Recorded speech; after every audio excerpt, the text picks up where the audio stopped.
That's just sports, baby.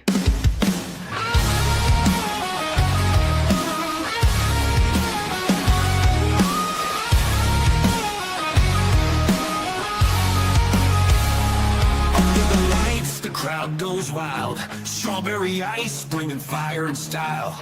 Reds, Bengals, Bearcats, all in my zone. This is my stage, my mic, my throne. Boom, like a hammer, I'm breaking the game. Strawberry ice, you're gonna know my name. Sports Talk Thunder, hear the podcast roar. Cincy's line is kicking down the door.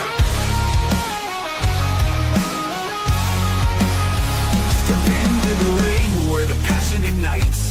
Talking sports all day and all night.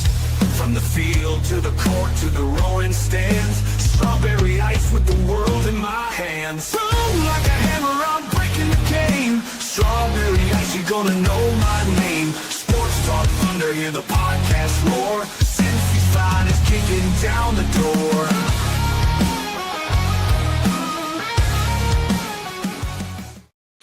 Hey guys, what's going on? Welcome to the show.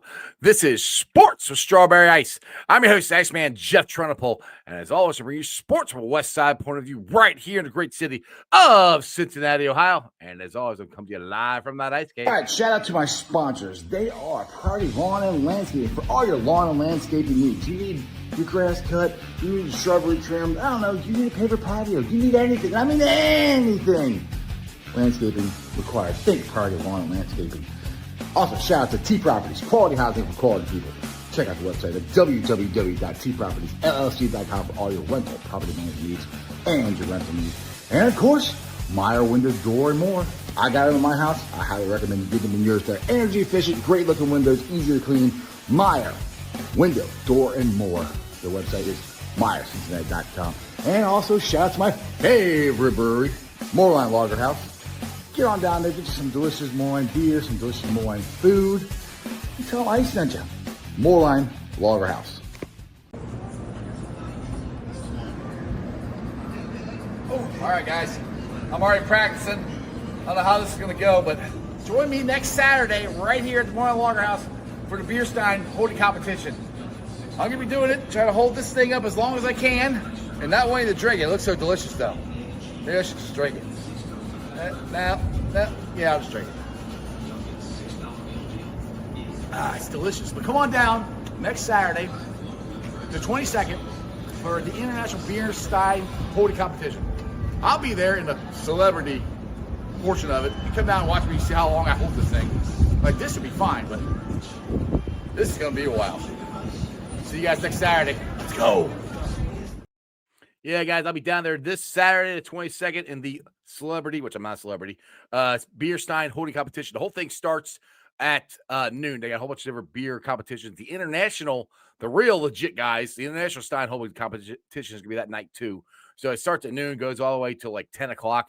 It's going to be an awesome time. So if you guys want to come down and watch me not make a fool of myself, or just come down and have a great time, come on down to Moorline Lager House this Saturday. Also, so come down Saturday. And then Sunday, we are giving away the T. Higgins autographed helmet. So if you have not registered yet, there's two ways to do it. First off, let's go and join me at the Best Day Brewing pregame experience at the Moorline Lager House, which you can get tickets at the Moorline Lager House Facebook page or website. That register. If you want to register you twice, go to Moorline Lager House and sign up for the rewards program. So that'll enter you twice. You have a double shot to win this T. Higgins autograph helmet. So we will be down there at 10 a.m. this Sunday, and the whole thing starts on Saturday at 12. My thing starts at 3, so hopefully you guys will call on down and join the fun. It's not going to be in the beer garden. It's going to be in the Kris Kringle Market. There's a big-ass tent out there. We're going to be under there. Trust me, you'll be able to find it. What is up to everybody in the chat? We've got Stranger. We got Brad. Natty Ron's in there. Holmes is in there. Cornell's in there. Roger's in there. What's going on? That's everybody. All right. So, Centauri is joining me today. He said 6:30, and then he got on early, and then we started talking, and I'm like, well, this is all really good stuff that we're talking now that nobody's hearing us, so I decided to start the show earlier than 6:30. But, yeah, anyway, glad you guys could join us for the Bengals season on life support, or it's probably flatlined, which it has flatlined. But what the hell do we do? You fire Zach, you fire Duke. Go get a new coach, get more scouts, all the above. Let's get to the man who is never depressed about the Bengals. He's always upbeat about them. He's one of my best friends. He's the man. He's the best. He's the legend. Hey, Centauri Miles. What's up, Centauri? How we doing? Good, brother. Good. Good to see you, man. Been a long time since you've been on. That's why you're able to come on. You're like, what time? What time? Like 5:30. Like, oh, I can't do that. I said, what time can you do it? 6:30. I was like, all right, just get you on. I'll do it later. Just because I miss you. I haven't got to talk to you that much anymore. We don't hang out at tailgates anymore. So, what's going on? How can we fix this? Is the season over? Of course it is. This season's over. This season's over. Yes.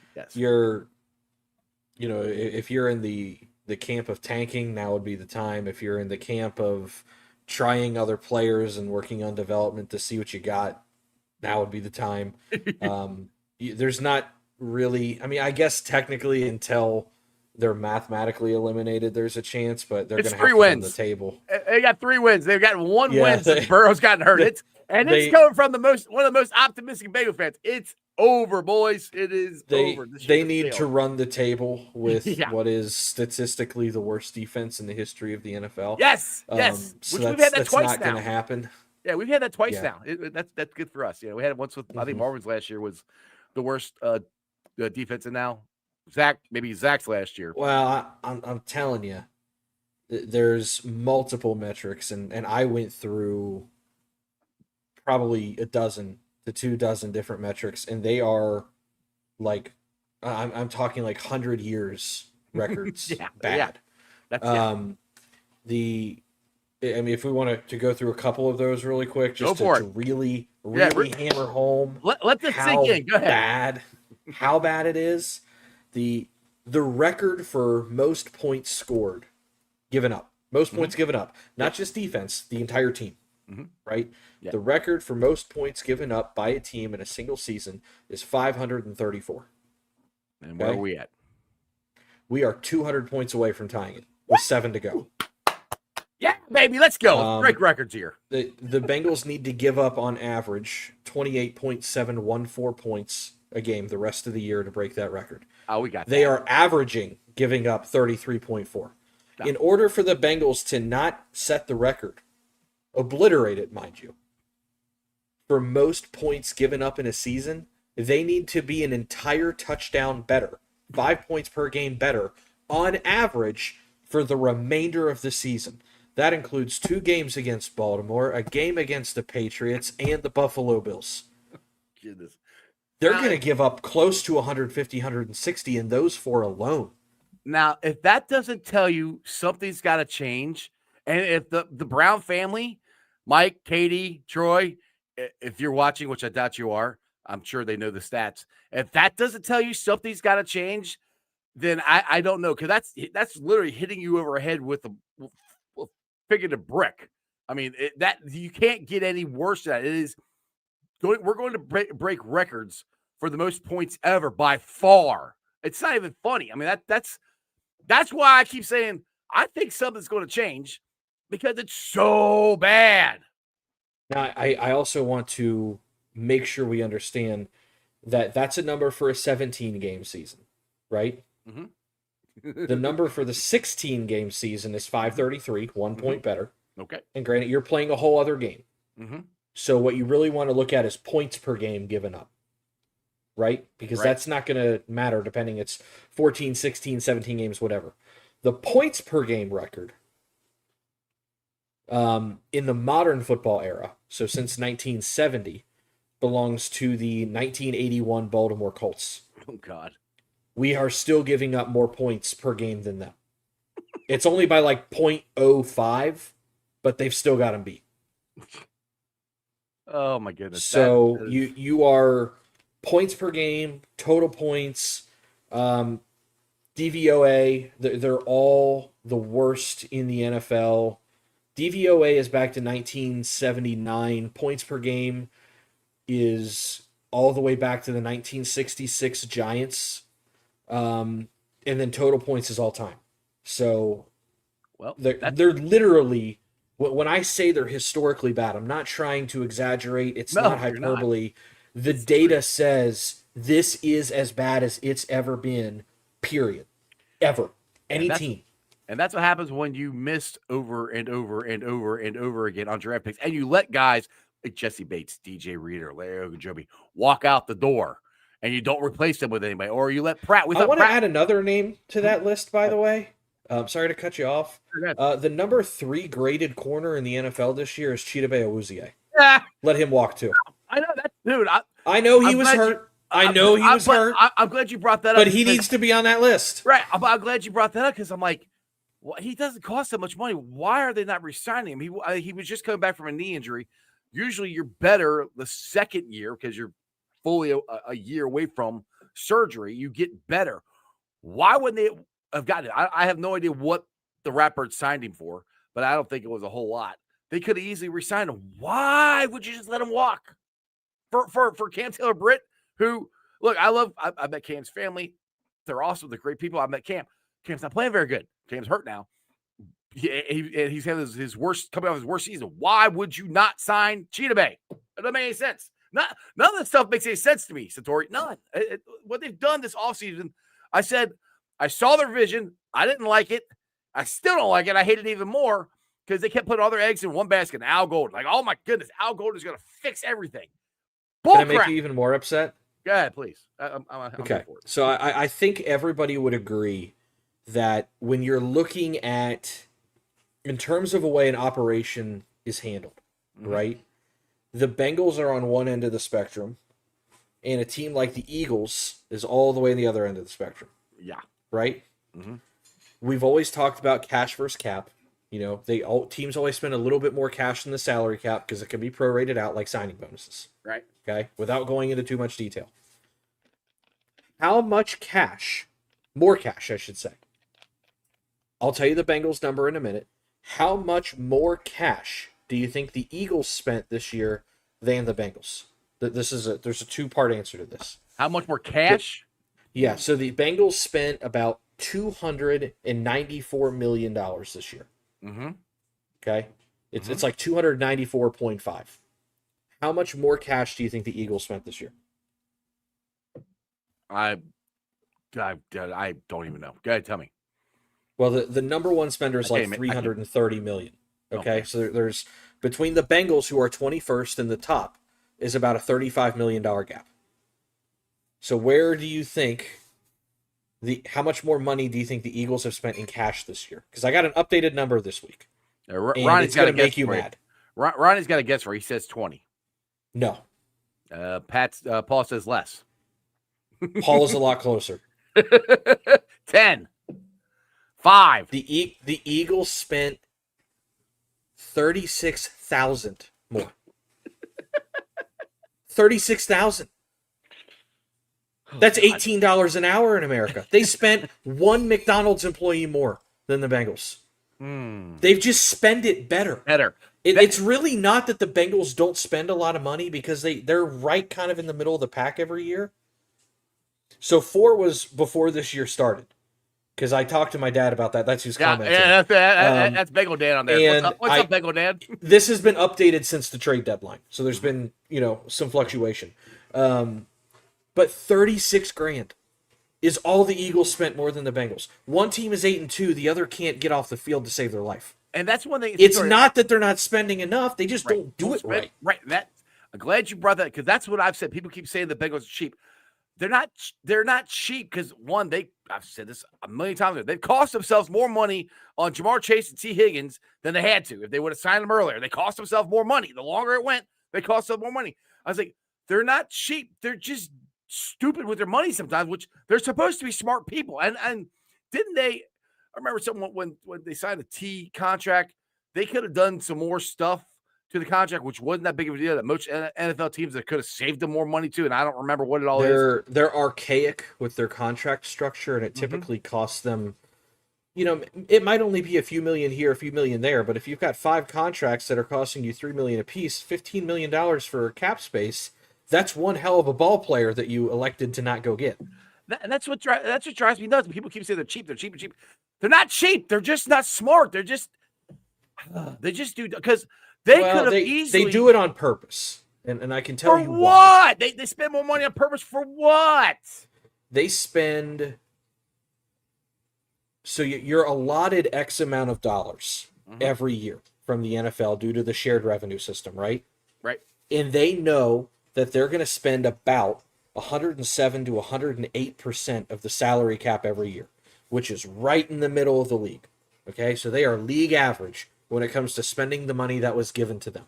Okay, Right. the way, and the other rule is you have to spend 98% of the salary cap every year, right? Right. So the way you eat up the salary cap in spending to the limits that you absolutely have to spend at the minimum without costing yourself more liquid cash out of your own pocket is to front load contracts. The Right. Bengals They front do it all load the time. contracts All the time. all the time because I it do that. eats up the amount of money that they are, by league rules, required to spend without going outside of the realm of that paycheck that the NFL provides them to spend. They know what they're doing. They do it for a reason, and it's because if they do it this way, they get to keep more cash for themselves. They're spending money out of the league's pocket that the league gives them. They don't spend a whole lot out of their own pocket. The teams at the top that guarantee larger contracts spend out of their own pocket in order to maximize their contract dollars. The only way you maximize a contract dollar is by using liquid cash, because then you're allowed to prorate liquid cash. The Bengals don't do that. So what they do is they guarantee big signing bonuses and they front load everything so that they eat up more of the cap, which in return also lessens the hit down the line if they have to cut somebody, Right. because they don't guarantee into years 2 and 3. When you guarantee into years 2 and 3, you need more liquid cash. It creates more dead money. It gets harder to get rid of players. It takes more money out of your own pocket. It is more expensive to make a winning team. As you would think, it costs more money to do things right. So the way However, they- you make more money with Right. a losing team. So the way the Eagles do it, they Yep. they spend not that much more than the Bengals do. The way they and they're a winning organization. So what They're do spending money out of their own is- pocket more than the Bengals are. They- Is what you're saying? Actually, no. They're spending $36,000 more. What's going on is they're guaranteeing the money that they're spending. The Bengals don't guarantee it all. So They they're don't- able to cut it and take it back. Right. The Bengals are spending funny money. The Eagles are spending real money, and they're kicking that can so far down the road that they're able to give all of these guys massive contracts. The Bengals don't do that. All right, I'm depressed now. Thanks. It's a matter of structure. It's not that they don't spend that. They spend just as much money as anybody else. They truly do. So- There's been times that they're top 5, top 10 in the league in spending cash. They just front load it. So these are the numbers I was given. Right? This is what the projected salary cap is. Correct. That is correct. Okay, that is correct. All right. So to me, with that, they should have enough money there with how they've spent stuff to be able to go out and with the draft guys, hopefully if they draft right, and go get you 2 or 3 free agents. You should be able to do that. God, Now- I was hoping you were going to show that graphic.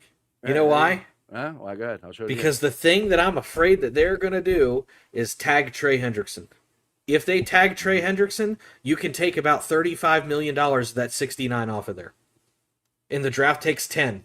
So now you're down to about 20. And it's getting real small real fast.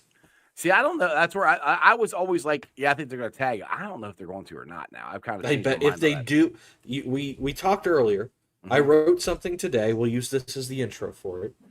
I wrote 8 pages in a Word document today of 11 mistakes that I pray to God that the Bengals don't make from the course of now to the course of September next year. So in off season, we're going to start the off season right now. Oh, yeah. I wrote an 8-page dissertation of 11 things to not F up the rest of the year. I broke it down from front office decisions, coaches' decisions, and player decisions. The number one player decision to avoid is tagging Trey because it destroys all the available cap space you have. You've got Joe, Jamar, T, Gesicki under contract. You've got your big 4 completely wrapped up for the next few years. And you still got $70 million to play with. That is a remarkably advantageous situation. Knowing how the Bengals operate, they will use the tag to eat up as much space as they possibly can without having to actually shell out more cash than they need to. And that's what scares me. The tag destroys their offseason if they do it. You need to pray that they don't do that. Because I was just like, they're going to tag him, and then they still have some more money left over. But what you're saying, because like I said, I never claimed to know math on here. I suck at all this stuff. So that's why I like talking to you about it. I've changed my mind. I do not want them to tag Trey. The tag for Trey next year is going to be like $35 million. What about That's this? half of everything you got left. All right, what about this? What about this? Is what Stranger said. What about tag and trade? Put all the guarantee on our cap, so you can't tag him and trade him. You can, but what has to happen is when you tag and trade, is that other team typically has to work out an extension in that process. If they do that, then they're relieved of it. Right. Now the thing that they can do is they can tag him, and then as long as he doesn't sign it, they can still trade him. Because technically, once they tag him, I hate saying that a player is property because that just comes across nasty. Right. Yeah. But they reserve his rights at that point. Yeah, that's basically what it is. But yeah. No, there's not a good way to put that. But yeah, it makes that's what it is. Absolutely zero sense to tag him, which is why I'm scared to death they're going to do it. This is why we need, because it didn't make sense to just give him a pay bump this year either, and that's what they freaking did. The only thing I justified it is they got him to come to camp and play. That's the only reason they did it, because they could not come to contract terms. So that's the reason they did it, so they get him to come and suit up and play. Yeah, for this year. and guess what? They finally got a touch creative, but again, did it wrong. They put a void year on next year. I got to pay Trey Hendrickson $6 million to not be here next year. We owe him $6 million to leave. So if you tag him, you owe him $41 million next year. There are two guys on this team with $41 million, and it's 9-1. Yeah, that's it. That's it. And I mean, like I said, I'll put this just like Ronnie said. He's hurt, and he's not playing good right now. So that's which if they tag him, it doesn't matter what he's done this year. It goes by the top 3 or 5 players. Goes by the top 5 paid players at his position, but also because of the way that they did it, I think he's on that technically second tag year, which makes the tag like 120% of a normal tag, which is what it starts expanding. So there was something weird with his contract that it might not quite be that way, if I remember. All right, but it's we can have a contract episode another day. Yeah, we'll definitely have to do that for sure. So if they just let him go, they still owe him $6 million. Correct. Next year, no matter what, because they wanted to save the cap hit this year. Because they still have $11 million in cap space this year that they just didn't use. Yeah, what? The Bengals always roll 10. They always roll 10. They can't use. They don't use it. It's gone. What the hell's the point? Well, that $69 million that you showed me accounts for the $10 million that they're rolling. The reason that they roll 10 is because that's more money that the league is now going to give them that they can spend without having to dip into their own pocket. So they can take. So I've wondered about that. So that $10 million they used or they didn't use this year, that rolls over to next year. Yeah. So think of it kind of like think of it like PTO. Yeah. I know your company's giving you PTO. They didn't use it all. They're rolling another 20 hours of PTO into the next week. Me too, Ronnie. Me too. And they're just going to use their PTO the next time, and they're going to go, look at all this PTO we have. And they're going to be like, you just didn't use it from last year. Right. All right. So that's depressing. Let's just put it this way. What I think the Bengals should do, and I don't think they're going to do it, is obviously blow everybody out and hire a general manager and let him take control and hire more scouts and all that. That's not what they're going to do. What do you think? All right, I already kind of know what you think they're going to do. I'll ask you anyway here on the air. What do you think they're going to do? Nothing. You think they're going to bring Zach back next year? Probably. Really? Yeah. With three wins right now, like in this, and was Zach come out and saying that it was his idea to fire Lou and it's all on him? He wanted to hire Al and yada yada yada. And you still think they're going to bring Zach back? Marvin went 4-11 twice in the court, or 4-11-1 and 4-12 in 2 out of 3 seasons in 2008 and 2010, including like a 12-game losing streak in there, and they didn't do a damn thing about it. Yeah, that's why I was hoping they would, learn from their mistakes. They don't do that, or we wouldn't be in this spot. Ah, Marvin Lewis lost like 33 games in the span of 3 years, and we didn't do anything. Like, it's annoying. it's still the same people in charge. All right, so getting back to your 8 pages you wrote here, what are the other things? Yeah, that dissertation. Yes, the other things that College essay. that they wouldn't do or should do and they won't do, or however you put it. Go ahead. Yeah. So step one, and this would be the biggest thing. If they did this, I would have full confidence in the organization moving forward. Right. Which means they won't do it. The Brown Blackburn conglomerate family, whatever we want to refer to them as, needs to have a come to Jesus moment and say, what we're doing isn't working. We are going to hire a general manager with full control. So what I've been That saying. will not happen. That's not how it operates. Mike Brown, if you go back in the archives of the Bengals staff books, was listed as the general manager of the team in the 80s when they went to the Super Bowl. So he's fully convinced that he can do it because he took a team to the Super Bowl as a general manager. Yeah, it was his dad, not him. Well, he takes credit as the GM. I've got my Super Bowl 16 and Super Bowl 23 like game. What are those? The program. The programs, and it's listed him as general manager. He's not going anywhere. Yeah. That would be step one. Okay, so that's going to be mistake one that they will make. Oh God. Mistake number 2 would be that general manager cannot be named Duke Tobin. Yes. So they are going to go 2 for 2 right off the freaking bat and make both of my cannot make mistakes. So do you think? All right, hold on, let's just put it this way. This is because I could see this. I don't see them hiring anybody from outside the organization if they were to move on from Duke. I think it would be Troy. What's his name? Troy, is it Blackburn? Not Blackburn. Trey Brown. Trey Brown. Thank you. I think it might be. He would be the one that they would elevate if they did that. And I'm scared by that because I don't think he would have any more control. I think he actually might have less control than Duke if they did that. That's the problem with this. Let's say we're skipping to step 2 and they fire Duke and they're going to get a guy. Is the guy going to get full control? So maybe step 1 and step 2 are kind of the same thing, but to me it's a multifaceted thing.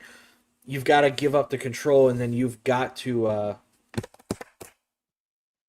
give it to somebody who's bona fide. It can't just be some no-name nobody. All right, so that goes back to my reel or video that I did 2 weeks ago, I think now, of the one guy that's outside the organization now, the one guy I think that they would trust, and I think this is the only shot we got of them hiring anybody like this would be Marvin Lewis to bring him back. That to me, that's a guy they trust. He's been here, done that.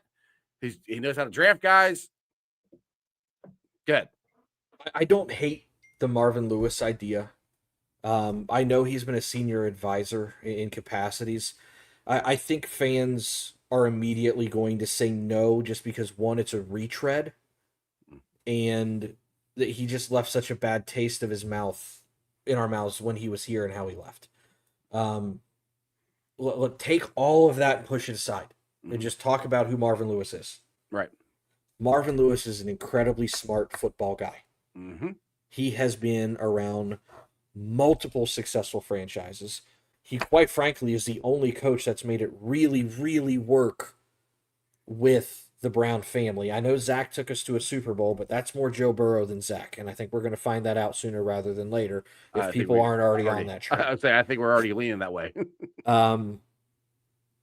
Marvin, for the most part, and there were still some whiffs in there. You still have your Will Clarks and Marcus Hunts. Don't forget Ross. Drafted pretty well. Marvin didn't want John Ross. We'll put that out there hold right on. now. I'm gonna clip this out because somebody's like, well, because on that video, someone's like, well, Marvin's the one that drafted Ross. Like, nope, Marvin did not want Ross. He did not want him. That's why he didn't friggin' play him. That was an overruling from Duke Tobin, I believe. Here's him or Mikey Boy, one of the two. Marvin is somebody the Brown family trusts, and I don't think there are many people that they would give control to. Mm-hmm. I think they would give control to Marvin. I do too. That's why I've said And I do trust Marvin. He has an excellent coaching network. He reaches far and wide across college football and the NFL. It's not a situation like when Zach got here and he had to hire his 4 best friends that he only knew to coach for us. Marvin knows just about everybody, and there's a lot of people, and I'm going to speak for a lot of these people because I know a couple of them, who think very, very highly of Marvin Lewis. This is not a couple people in Cincinnati still love him. Marvin is an excellent football guy within the NFL realm. He would make a lot of sense for a lot of teams. He truly would. Would he be my number 1 pick? No. I have my number 1 pick, and they're never going to do it. But he would be in my top 5 if I had to go get somebody right now. So and who else would be in your top 5? We're just speculating here. Marvin will be in your top 5. Who's your other 4 then? I really only have like 2 names I've really been putting together. My number 1 would be John Dorsey. Ooh, okay. He's currently like the assistant GM for the Detroit Lions. Right. And I want people to understand who John Dorsey is because he is like the quintessential winner in the NFL, right? Mm-hmm. He was part of Brett Favre's Packers in the front office. He helped build that franchise. Mm-hmm. The Packers in the late 90s, early 2000s. John Dorsey had his fingerprints all over that. Right. Okay. He was the reason they transitioned into the Aaron Rodgers era. Okay. Okay. He made a pit stop in Seattle when they drafted Matt Hasselbeck. Okay. Okay. Coming off of the Aaron Rodgers era, he went over to Kansas City. Mm-hmm. Mm-hmm. Okay. He built the Kansas City Chiefs with Patrick Mahomes and Tyreek Hill. That initial run was John Dorsey. He had a pit stop in Philadelphia in 2020. They did pretty damn well. Uh-huh. He was the reason and the guy that drafted Baker Mayfield in Cleveland when they beat the Steelers in the playoffs. Uh-huh. Okay? He wanted full control in Cleveland. They told him no. They fired him. Then they traded Baker after they fired him. Doesn't look great. No. From there, he went to Detroit, and they traded for Jared Goff. Everywhere, the guy's gone. I'm sold. Why wouldn't you give the guy a shot? And he's their assistant GM right now. But he left Cleveland over full control, which is why it probably wouldn't work here. But if I could go pluck somebody right now, it's John Dorsey. All right, so he'd be your number 1 guy? He would be number 1. I don't know the guy's name, but the second in command in Philadelphia is pretty damn strong. That's who I was thinking of too. Is that guy, which I know Dale mentioned him before on the show, and I can't remember his name, but that would probably be my 1 and 2. I would really have to get a complete list together, but those guys would be very high up on that list. All right, so moving on, we went through the general manager that they need to get that they're not going to do. What's the next thing you say they should do that they're not going to do? Spend money on your damn scouting department. Yep. That was number 3, and I want people to understand this. You can search in every NFL team listed on their webpage. Like if you go to your boss's website at work, you can see who my boss is at work and who our assistants are and, who all the different sales staff are, whatever. You can find an itemized list of who everybody is at your corporate realm, right? Mm-hmm. You can do that in the NFL too. It's on their webpage. The Eagles scouting department, now you keep going back to the Eagles, but they're kind of the current standard for how a team's run. Yeah, pretty much, yeah. Okay? They have, last I counted, it was somewhere between 28 and 30 people in their entire scouting department, from general manager down to like a college area scout. Now, question, dude, the guys who are listed as scouts, they just scout. They don't game plan, right? They don't do anything else. They just scout. The ones that are listed as scouts. So there's college scouts and there's NFL scouts. NFL scouts will do some of that game planning stuff. Okay. But they have a lot more than we'll get into that another time. But yes. I went through, and granted, 28's a little heavy. The average room from general manager down to scout in the NFL is somewhere. Well, hold on. The average room in the NFL, going top to bottom, from GM down to scout, is typically about 15-ish, right? Mm-hmm. Maybe 20. 28's a little heavy. The largest one I saw was 35, and it was the Browns. So I mean, I guess you can get too overzealous with it, right? Maybe. But let's just say it's 15. Mm-hmm. Right? We'll take that mean. That's what the Carolina Panthers got, I think. I think they have 15. Right? So the Bengals, and I laughed so hard today. I've got the entire thing memorized because I couldn't believe it when I was reading it. I wrote it down 3 times and just had to stare at it. Right? They've got their president, Mike Brown. Yeah. Okay. They have executive vice president, number 1, Katie Blackburn.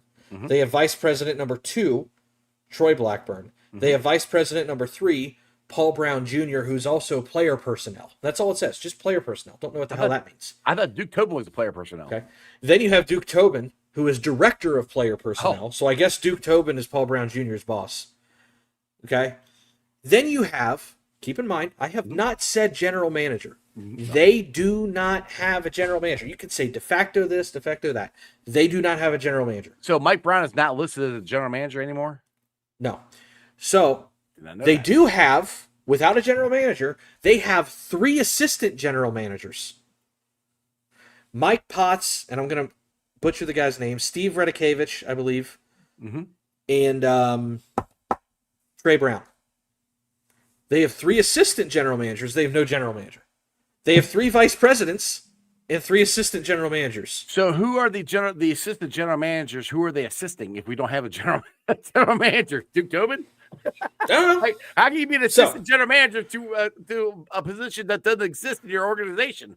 Now, the way the Bengals listed this was in alphabetical order by last name. So I had to really read line for line. Right. Because Marissa Contempelli was like way up there with like Mike Brown. Like it went like BC. And I was like, wow. Marissa's got the power, baby. Right. So it was not listed in seniority. It was not listed in importance. It was listed alphabetical. So I had to Control F and search the word scout to go through all of this. 4. 4. 1 is a scouting research analyst. He's not really a scout. I'm not sure what that person does. He sits behind the computer and types. Okay. You had 2 scouts, and then you had like a scouting assistant. That's it. Now, there's rumors that the Bengals have coaches doing some of their own scouting. I've heard that that's true. I've heard that the Bengals carry a heavy coaching staff so that those scouts can do a lot of coaches can do a lot of the scouting. I don't know. Point is, they've got Duke, and they got 4 guys with the word scout in their title. And 3 general managers or assistant general managers. Yeah, so I mean, they've got like 5 people doing a 20-person job. But not one. You know what an average scout in the NFL makes, Jeff? Probably more than me. It's like $50,000. Okay, maybe not more than me, but still, that's not bad. The Bengals just saved $11 million. I can buy 20 scouts. Right. Like, I can have the largest scouting department in the NFL for the 1/5 of the dead money that they're going to pay Trey. I say we again. Oh, God. That's steps 1 through 3. They will mess all of it up. Remember how many articles there were when they hired 2 more scouts this year? That's because they're the only team in the NFL in the 21st century to double their scouting department in one day. Because they went from 2 to 4. Woohoo! All right, so. What else do you want to know about these jackwagons? Hire. This is what we would do. And I'm not disagreeing with anything you're saying. I've said this. Hire a general manager. Hire more scouts. That's which they won't do, which we hope they will. All right, next thing is coach. Now, for me, for hiring a general manager, I'm letting that general manager hire his coach. That coach hire his staff. All the staff is what I'm doing. But they won't probably do it. That's the way it's supposed to work. Yeah. Did you write that part down too? Is that one of your? I said mistake number 4, which is mistake 1 under coaching staff changes, was that Zac cannot return as coach. And I want to preface this with Zac's only been here like 6-ish years, whatever it's been. I think this right? is 7th. Yeah, he's in. I wasn't going to say those 2 numbers next to each other because I'm getting tired of these kids. So I was going to let you say the other one.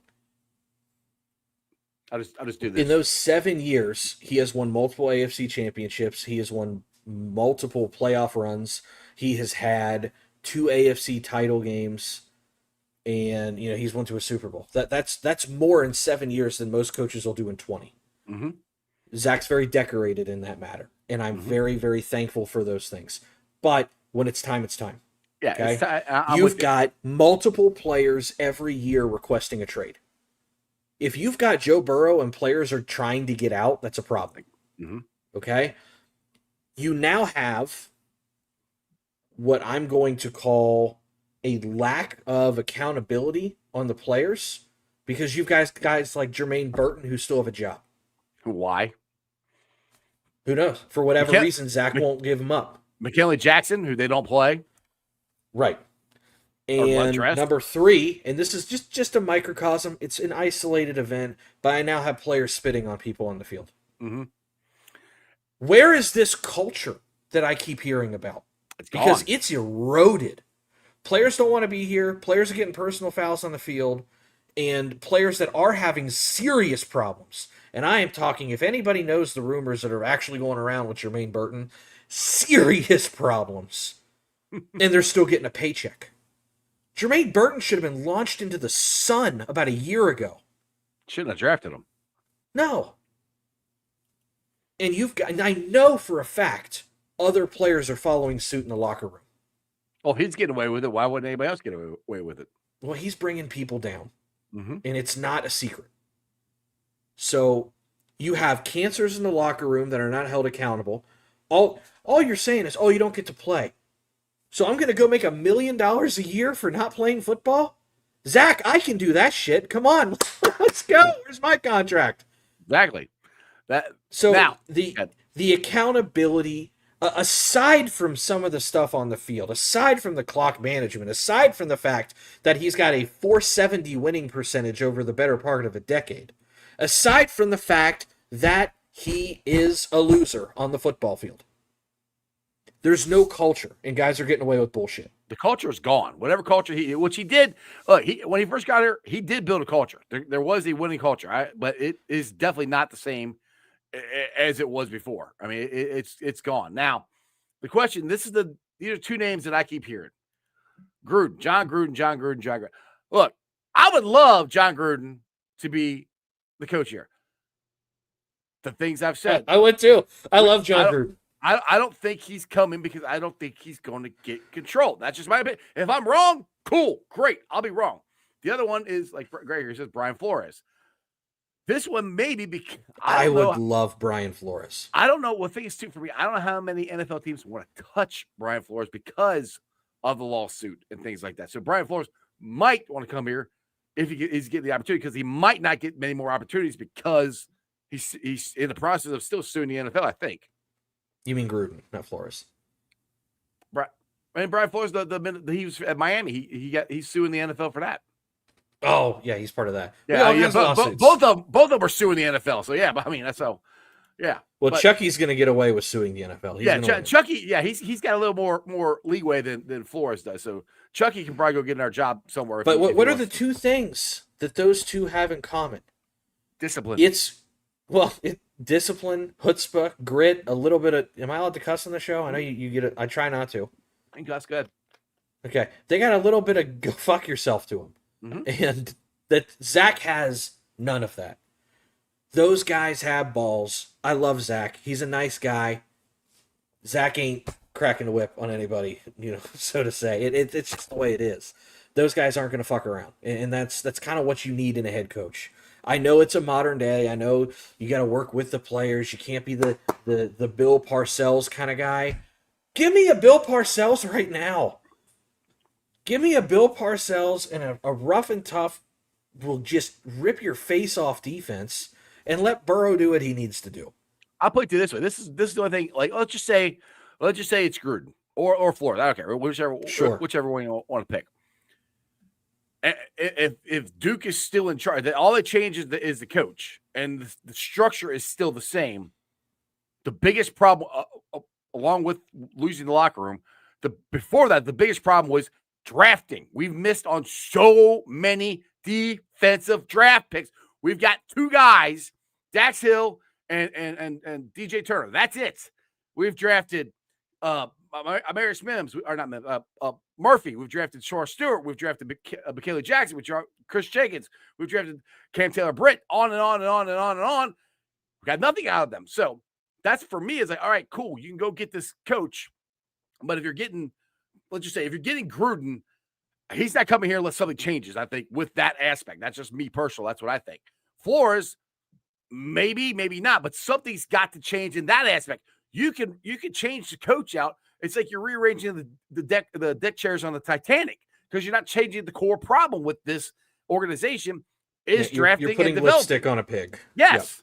Yep. Yeah. I mean, so if they don't change what they're structurally doing, how are they going to fix this? Because that's the problem. Because, I mean, look, if they had gotten the defense right, I think Zac would be fine. I think Zac could win with this.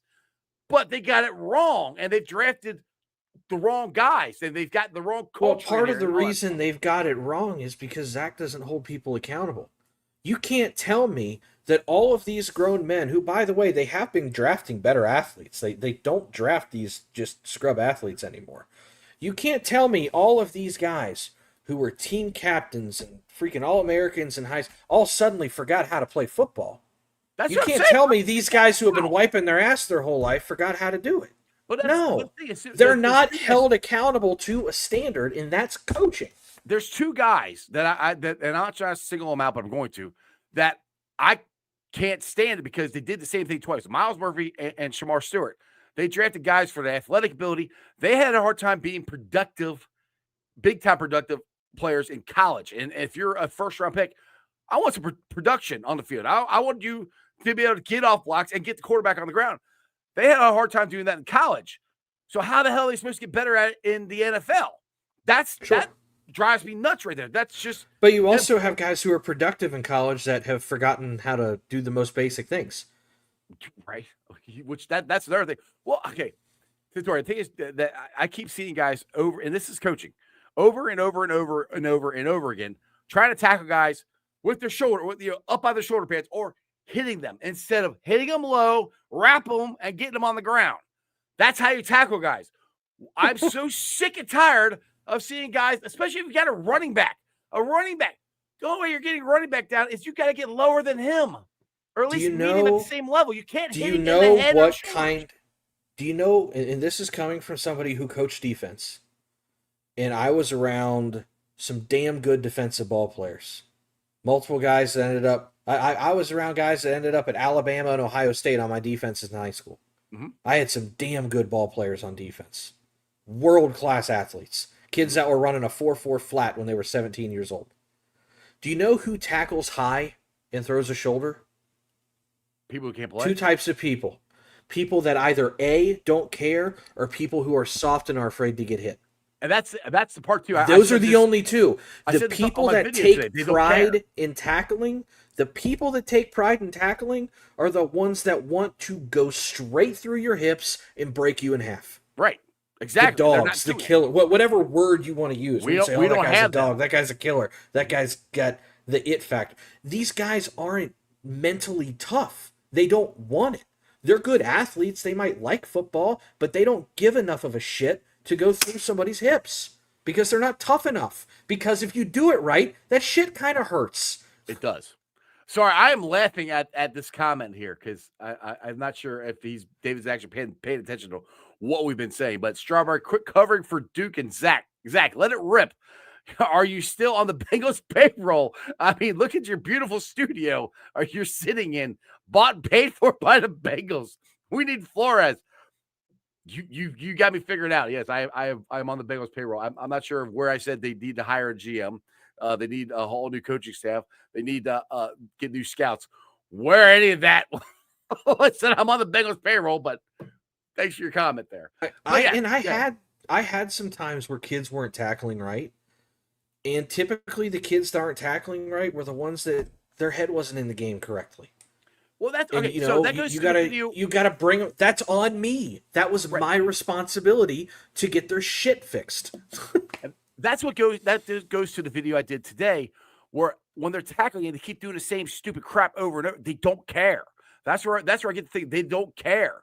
You have to care to change. And they're not changing the way they tackle. They keep doing it the same way over and over and over again. There is one thing you can't fake, and it's actually caring about your job. Right. That's it. And I think they're drafting. They went with this super high moral approach, which is great. I like having good guys on the team, I don't like waking up in 2006 and seeing that half of my team's been arrested. But at the same time, nice guys typically don't hit very hard. Like, go get the asshole. When we would build our defense, when we did so well when I coached, you would be constructing these defenses, and granted, it's high school, and I understand that, but football's football. And you would have all these kids come in, and you'd try out, and you'd have training camp, and you'd have all the drills and the gauntlets and this and that, right? The first meeting when we were building our defenses is, do you know what the first question we asked is? What's that? We would look at the other coaches and say, who is the biggest dick out there today? And they would go, oh, it was Billy. Great. Put Billy in a situation where he can see the ball hit the ball. Because I want an absolute dick in the middle of my defense. And that's how it was built. Is there a single player on this defense that you're worried crossing their face on a pass route? No. I mean, even as good as DJ Demetrius Knight's not going to lay you out. Barrett Carter's going to miss. I tell you, as good as DJ Turner's been, he still doesn't tackle. He's still, I mean, he's a good coverage guy, but he doesn't tackle. And like I said, I saw this in the Bears game. I rewatched the game, and the running back, I can't remember his name, but they kept giving him the ball. Barrett Carter read the play, met him in the hole, and hit him high and got ran over. It's like, dude, you read the play. You get, and I have never played football. All right, I've watched it a ton of times. Like, I know what you're supposed to do. Not that I can do it now at 50 years old. What you're supposed to do, you get low, you hit him in the gut, you tackle him, you wrap him up. Quit hitting him in the shoulders. But the low in football, low man wins. Like, I keep seeing it over and over and over. You muted yourself. All right, can you hear me now? Is that better? Yeah. Okay, I hit the table to me. I muted myself. But it drives me freaking insane. Put Cincy Kid 800 or 8, whatever that last comment is up there. About the Raz? No, the last one. Very last comment. Oh, this? Yeah. You know what Von Bell brought to the team? Mm-hmm. Attitude. Yep. He was the dick. He was the tone setter. It all changed in the Steelers game. Have to have that. Mm-hmm. And that all changed. Everything you gained on that Juju hit, you lost. And it is. But we brought Von Bell back last year. Von Bell wasn't the same player. He wasn't. But they needed somebody like that. Huh? He was just a shell of himself. He's just Father Time wins. You know? And that's what always happened. But you're right. That's what they need to go get. And to me, that's a Von Bell was a free agent. Go sign somebody like that. Go get them. That's what they need to do, along with a GM, coaching, and scouts. But at least you got to get the players better. At least. All right, Roger's here. By the way, Roger, you still look like a political figure, but you did change your picture there. I like the cartoon. I like giving him a crack. He does. He looks like he's running for mayor or president or something. I like it, though. Maybe you're in the military. You still haven't answered me that yet. My question is, how many tackles you need to miss before you sit the bench? I don't know, because they'd have to bench everybody. we wouldn't have with me, it was one. But players, I couldn't stand when people miss tackles. If you didn't drive through somebody's hips, you were out for me. And that's what it should be. That's what I don't understand. What? Unfortunately, I was kind of the asshole coach, and What? All right, Geno Stone. Why the hell will they not at least try Tyson Anderson? They keep trying Geno Stone out there, who can't cover anybody and won't tackle anybody. Like, why? I am not I've not been the largest Tyson Anderson supporter, but I know this is kind of the phrase I go back to, and I say it with a lot of aspects in life. You know, people always say, "Oh, the grass might not always be greener." That's true, but my grass is dead. Yes. So right. That's what I'm saying. I don't saying. have grass. I got gravel. It can't be worse, can it? That's what I'm like. I mean, and I'm a Tyson Anderson fan. I know the guy. He's been on my show, but I'm not saying that. I'm not saying that because put Jules out there. Yeah, Jules. Look what Gregory says down there. Dude was a fucking piss missile in preseason, and now he can't get out there. I see him laying the wood on special teams too. You talk about a kid that wants to hit somebody. That's what they need. But that's the thing. It's like they had a bye week. They changed nothing. They didn't change anything. And then Zach comes out and he said, well, don't hold me to this, but we're probably not going to change anything. Why? What have you seen in the last month that makes you think we're on the right track? Like, I don't get this. Like, it makes no sense to me. Like, it's like banging your head against the wall expecting different results. You're not going to get it. You've got to change something. And that's why I got mad at Lou last year. Lou finally did change something after people got hurt, and he changed how he coached the defense, simplified it or whatever. They started playing different. Al Golden didn't change crap. They did the same thing as we've seen the last couple of weeks where we lost to the Jets and we lost to the Bears, and then we got our ass kicked by the Steelers. I'm like, you got to change something. It's like from top to bottom of this organization, they don't want to change anything. It's like, and that's why I'm just holding out hope. Like, it's so blatantly freaking obvious. They've got to change stuff. That's like, you're going to lose the fan base. The people are going to stop buying tickets or something. You're going to go back to where you were before. Yeah, they will. And unfortunately, ticket revenue from the gates is only 13% of what the Bengals put up. And 13% of what the Bengals put up is 0.039% of the total NFL revenue. So even if the Bengals don't sell a ticket, the rest of if the Bengals didn't sell a ticket the entire season, the NFL wouldn't even take a 1% hit. Yeah. So that's what I said. The fans not going doesn't matter. Yeah, that's kind of what me and Kappa said. Like, you cannot go. It's a bad look. I guess the NFL doesn't like it, but yeah, I mean, you can go there, you put bags in your head, you can do all this stuff. And that's where and Cap doesn't believe me on this. I think if we keep saying stuff, the national media keeps saying stuff and talk about how stupid they are and how dumb they are and how bad this looks, that they might get sick and tired of it and go, all right, fine, we got to change. Because they don't get sick and tired of it, but what the NFL does they did with Marvin. They finally did after 10 years of the 90s, and they went and hired Marvin. Then they finally did change. What I'll say to support that is I think the NFL gets tired of it, and the NFL puts a foot in Mike Brown's ass a little bit. Oh, maybe they need to do it again, because especially when you have they are like, let's say, I'll put it to you like this: it's like Major League Baseball. Trout is one of the best players in baseball. He's never been Mike Trout. I'm talking about has never been to the playoffs ever. I don't think it's a whole entire career. And Major Baseball, I think, should do something to make the Angels do something to get him to the playoffs, because he's such a superstar. Joe Burrow, Jamar Chase, T. Higgins should not miss the playoffs 3 years in a row. The NFL should want them in the playoffs, should want them on national TV, because you saw what happens when they're there. They're highlights. They're great games. They're great players. That's what the NFL wants. They want to promote great games, great players, yada, yada, yada. That's what another. So maybe the NFL goes, hey, Mike, poke him, like, you got to do something here. I just can't believe that nothing will change. Anyway, I'm going to get to Dustin's comment here. Let's see here. Ice Satori, the problem about missing on so many picks, it set your organization back by years. We are seeing it now. It feels like we were years away from rebuilding this defense. So, all right, let's just put it this way. If they were to somehow sign some free agents and hit on the draft picks next year, you'd have to hit on, like, defensively, let's just say you got to bring in, between the draft and free agents, you got to bring in at least one defense and maybe two if you let Trey go. You got to get linebackers, at least one linebacker. You need 3 players. Give me 3. All right, go ahead. Where you got? You need 3 players. You need a safety, you need a linebacker, you need an impact defensive lineman. You build the core through the middle of the defense from the front all the way back, and the corners are good enough. We see it where quarterbacks are back there for 4 and 5 seconds, right? And that's only because the corners are covering. Yeah. You need an impact safety, you need an impact linebacker, you need an impact defensive lineman. And you build it through the core, and you keep people running left and right as opposed to straight through you. You need 3 players.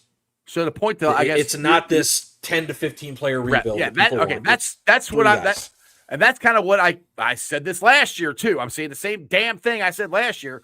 You can fix this in a year. They didn't last year because they were stupid. Now the only thing I can, and what drives me, it seemed like this too, Satori.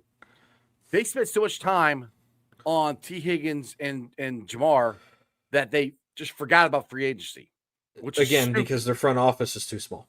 Right. And that's exactly what I've said. I'm like, going back to mistake number 3, Right. You need No. you need a bigger front office. So this year you got Trey. That's it. And either to your point, if you guys missed what Santori said about the salary cap and everything, go rewatch the beginning of the show. Let him walk. You're going to get a 3rd round comp Yeah, for him. we don't want to tag Trey. Either sign him or let him go. That's it. It's easy as that. And if it's easier to let him go, just let him go. They don't have any big contracts really. That they have, guys that they have to sign. I mean, Taylor Britt, he's gone. Who else's contract is up off top of your head? Nobody's up, but if you want to, and this is something that I did put on my list as well, there's a couple guys that you should extend early so they don't get too expensive later on. DJ Turner, Chase Brown. Yeah, that would make sense. But that you can have those conversations. That would be correct. But again, that goes beyond that, smaller. no, you don't have a whole lot to worry about. Right. So that's where I go. Well, they should have time to fix this. I don't know if they were or not. This has been actually very eye-opening, Santori. I really do. You depressed me, but I do appreciate you explain stuff to me. This is why I like having you on the show, because I don't know all this crap. I don't know numbers. You coach football and you sell cars and stuff too, so you're pretty smart with numbers. So I like having you on for this. So it's been very eye-opening. I hope everybody else has enjoyed it as much as I have. Tell everybody where they can follow you. You and Bengals Dad got your own show, and whatever you want to plug before I let you go. Yeah, I mean we're just over on Rally Around the Natty. We've got Twitter, Facebook. I think there's an Instagram. Greg used to run it. I don't know if we've talked too much about it. But man, yeah, just Rally Around the Natty. We typically go on Thursdays. It's not an every week thing like we would like. Sometimes I get busy. But yeah, we typically do 10 to 15 shows during the course of a football season, and then maybe 2 a month during the off season. But it's just my dad and I bitching for the most part. It's a good little time. It's educated bitching, put it that way. Right? Educated bitching. Yeah. Maybe. Hi, Esther. Hey, David wants to have a protest here of me. This has got to be one of my guys from work or something that is writing all this stuff down. Time for Strawberry Ice protest. He won't leave the bridge. He watches the Bengals practice until the Bengals win a game. We'll bring you Midwest. All right. Aside from punctuation, I think we're saying that we just need to park your ass up on the bridge until they win. You might be up there until September, brother. I might be up there until next year. We'll see. All right, Santori, I appreciate you, man. Like I said, I'm gonna reach out and we'll do this again, man. You got me so fired up. I'm sweating. My glasses are fogging up. But it's fun. Appreciate you, man. We'll do it again sometime soon. Promise. Bye, Santori. All right, guys. I hope you enjoy that much as I did. Go check out Santori and Bengal Dad on Rally. They do an awesome job. Go follow him on Twitter. Santori has all kinds of cool stuff. It's like when he writes his stuff down, my dumbass reads it and goes, huh? But then when he's on the show and he explains it, I'm going, oh, yeah, that makes sense. I'm just really depressed now because it sounds like the Bengals aren't going to do crap. Anyway, thanks for watching. John Gruden, come to the Bengals. And GM, bring a GM with you too. Thanks for watching. I've been watching or live streaming on YouTube, Facebook, X, Twitch, and Instagram. You can follow me on all those along with Threads and TikTok. Also, I got a Substack that I write some articles on every once in a while. So make sure you guys check that out. Also, I will be pulling the sound off later on tonight. Putting on the podcast. It's on BeanPod, Apple iTunes, Spotify, Google, Stitcher Play, pretty much wherever you get your podcast. Do me a favor, listen to it, rate it, like it, review it. Leave a comment and a 5-star review so more Cincinnati fans can find my podcast. Listen to it tomorrow on your way to work. I would greatly appreciate it. All right, shout out to my sponsors. They are Priority Lawn and Landscaping for all your lawn and landscaping needs. You need your grass cut, you need your shrubbery trimmed, I don't know, you need a paper patio, you need anything. I mean anything. Landscaping required. Think Priority Lawn and Landscaping. Also, shout out to T Properties, quality housing for quality people. Check out the website at www.tpropertiesllc.com for all your rental property management needs and your rental needs. And of course, Marr Window, Door, and More. I got them in my house. I highly recommend you get them in yours. They're energy efficient, great looking windows, easy to clean. Marr Window, Door, and More. The website is MarrCincinnati.com. And also shout out to my favorite brewery, Moorline Lager House. Get on down there, get you some delicious Moorline beer, some delicious Moorline food. And tell them I sent you. Moorline Lager House. All right, guys. I'm already practicing. I don't know how this is going to go, but join me next Saturday right here at the Moorline Lager House for the Beer Stein holding competition. I'm going to be doing it, try to hold this thing up as long as I can, and not wanting to drink it. It looks so delicious, though. Maybe I should just drink it. Yeah, I'll just drink it. It's delicious. But come on down next Saturday, the 22nd, for the International Beer Stein holding competition. I'll be there in the celebrity portion of it. You come down and watch me see how long I hold this thing. Like, this would be fine, but this is going to be a while. See you guys next Saturday. Let's go. Yeah, come on down this Saturday and join me and Bengals Captain. We're doing the beer sign holding competition. It's going to be a lot of fun. Also, next Sunday, we will be giving away this autographed T. Higgins helmet at the Best Day Brewery pregame experience at the Moorline Lager House. 2 ways to enter. One, buy tickets to the Best Day Brewing pregame experience, which is all inclusive. And the second way is to go to the Moorline Lager House website and get on the rewards program there, and that'll give you registered twice, and we will be giving that away this Sunday. If I can talk today. Centauri's got me depressed. Somebody said something. Get ice back, or getting there he is. Greg, bring Centauri back on more often. Proven great insight. Yeah, Centauri is awesome. I will try to do it, but you guys got to make sure you subscribe and hit the bell for notifications, which, Greg, I know you do because you're always on, but everybody else, because Centauri can only come on certain days at certain times because of his job. So that's what I always tell you. Make sure you like, subscribe, and hit the bell for notification, because every time I go live, you'll be notified. Other than that, you guys have a wonderful time. I'll see you tomorrow at noon. All right? At noon tomorrow. So, again, hit the button. I got Dustin Croft's going to be on. He was sick last week, so let's run it back. He's feeling better, so we're going to hopefully come on here and maybe bitch about the Bengals some more. Maybe not. Maybe we'll find some answers. Who knows? Other than that, remember one thing and one thing only, that is Who Dey for life. And throw it up. That's just sports, baby. See ya! Another great show. You guys still here? The show's over. You can come back tomorrow. I'm out of here. See ya.